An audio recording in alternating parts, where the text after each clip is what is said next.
সাবেক সভাপতি জনাব রফিকুল ইসলাম বক্সী ভাই এখন আমাদের মাঝে বক্তব্য রাখবেন। বক্সী ভাই। বিসমিল্লাহির রহমানির রহিম। জাতীয় ভিত্তিক সংগঠন কর্মচারী দাবি আদায় ঐক্য পরিষদের আয়োজনে জাহাঙ্গীরনগর বিশ্ববিদ্যালয় কর্মচারী সমিতি এবং কর্মচারী ইউনিয়নের উদ্যোগে আজকের এই বিক্ষোভ মিছিল ও প্রতিবাদ সভার সম্মানিত সভাপতি, কর্মচারী সমিতির সভাপতি জনাব আব্দুল রহিম ভাই সহ উপস্থিত রয়েছেন কর্মচারী ইউনিয়ন এবং সমিতির সাবেক এবং বর্তমান নেতৃবৃন্দ। আপনারা জানেন আমাদের যেই পে স্কেলের দাবিটি হচ্ছে বাঁচার জন্য লড়াই, ন্যায্যতার ভিত্তিতে সেই পে স্কেল আমরা দাবি করেছি। আমরা অন্যায় কিছু চাই নেই। আমাদের 2015 সালে পে স্কেল দিয়েছিল।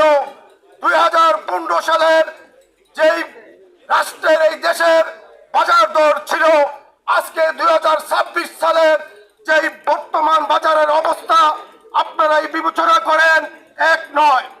বিধায় আমরা চেয়েছিলাম 11 থেকে 10তম গ্রেডের যে আমাদের বৈষম্যহীন দাবি 12টি গ্রেডে ভাগ করে ন্যায্যতার ভিত্তিতে একটি পে স্কেল প্রদানের জন্য আমাদের এই দাবি ছিল ন্যায্য, আমাদের এই দাবি ছিল ন্যায়ের দাবি ছিল। আপনারা দেখেন আজকে যারা আমরা কর্মচারী, আমাদের যে দুঃখ দুর্দশা, আমাদের যে অবস্থা বর্তমান বাজারের প্রেক্ষাপট, এই প্রেক্ষাপটের অবস্থা থেকে আমরা আমাদের পরিবার পরিজন নিয়ে আমরা চলতে খুবই কষ্ট হচ্ছে। আমাদের আশ্বস্ত করেছিলেন পে কমিশন গঠন করেছে, লক্ষ লক্ষ টাকা খরচ করেছে। আজকে দেখেন বাস্তবায়নের নামে কোনো কিছু নয়।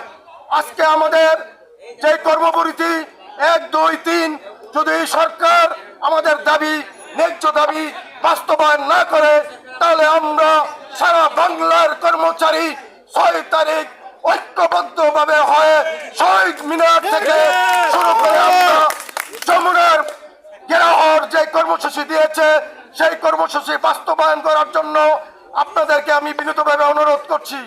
আপনারা বুঝতে হবে এই দাবি আমার একার নয়, আপনার একার নয়, এই দাবি আমাদের সকলের দাবি।